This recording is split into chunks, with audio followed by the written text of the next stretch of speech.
Well, here we are at the hotel room of the Rolling Stones. Would it be too corny to say the Rolling Stones who gather no moss? Oh, no, forget it, eh? Has everybody said that to you so far?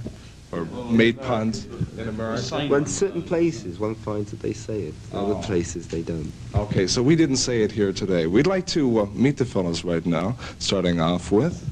Bill. Brian Jones, how do you do? Mick Jagger. Keith Richards. We're going to try and get the others. Charlie one. Okay. In Montreal, but not for the first time in North America. You've been here before, haven't you? Yeah, we've been to the States 4 times altogether, twice to work and twice on a visit, passing through to Australia. You weren't too impressed with the South, were you, Bill?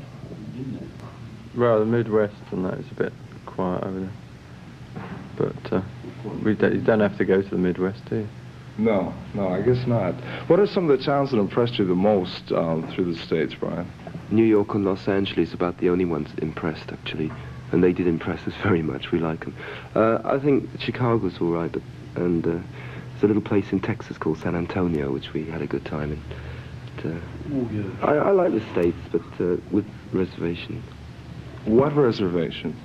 Well, I don't like some of the American attitudes, you know. Are they... I don't want to go into it. No? Okay, we won't offend any American audiences. In Canada, have you worked before, Mick?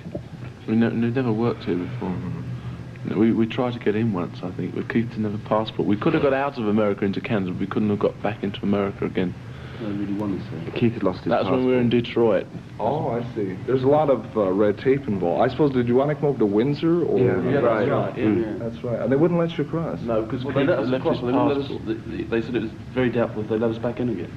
And since we had to play in Detroit that night, there wasn't much point in going. That's a really friendly attitude, eh? I've landed in Winnipeg. Yes. And on the way back from Los Angeles last time, I was going back home from Los Angeles to London, left Los Angeles, it was about 85 degrees, landed about 2 hours later in Winnipeg, and it was -1. Oh boy, that's quite a change. Do you get a chance to get out, to see some of the towns that you go to? Yeah. Yeah, we do sort of like, we go out and about. When you had to do this interview, actually. Go shopping or go to a club in the evening, you know. We like to get about a bit. You know, you can become so trapped in hotels, you feel like you're in prison, you know, so it's nice to get out. How long will this North American tour be lasting? About 4 weeks, I think. And then we go back. I don't know what we do when we get back, exactly. We're going to Scotland. Then Scandinavia. Scandinavia? We're going back to Scandinavia. We were in Scandinavia about 3 weeks ago. And then we came straight virtually from Paris to here. We had 2 days in London. We came from Paris, London here. You must have had a good time in Paris, eh? Oh, yeah. Paris, I like Paris. We've been there a couple of times. What are some of your favorite groups? I guess you know some of them personally when you admire some of their work musically. Ryan? Well, I like we all like virtually the same American artists. I don't know whether you're talking about American sort of artists or the English groups, you know, I don't know. We like James Brown and Solomon Burke and Wilson Pickett and people like that. Don't we, fellas? Oh, yeah. Everybody's unanimous. Has there been any reaction to the American groups going over the Tamla Motown review with the Supremes and Marvin Gaye and people like this? Any reaction in England? Marvin Gaye didn't go. And unfortunately, there was no reaction. The whole tour bombed terribly. There's been the British musical press and the record company blurbs they've been saying, oh, there's a great big sort of Tamla Motown scene in England, everybody wants to see them. In actual fact, they don't. The Supremes had a couple of very big hit records, and that's about all. You know, nobody else has. Marvin Gaye's never had a hit, unfortunately. Martha Van to cut a little hit thing in England, you know. Unfortunately. And especially, they did well in London, you know, which was inevitable, really, because it was quite a good show.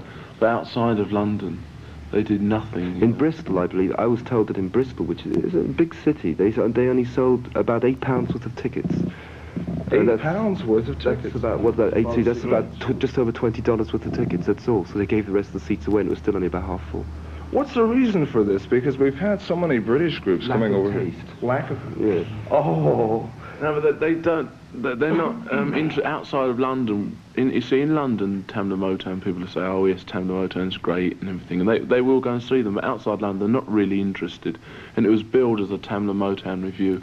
Or if it had been billed, say, as the Supremes, you know, and Georgie Fame, who happened to be on the bill, who had a #1 record.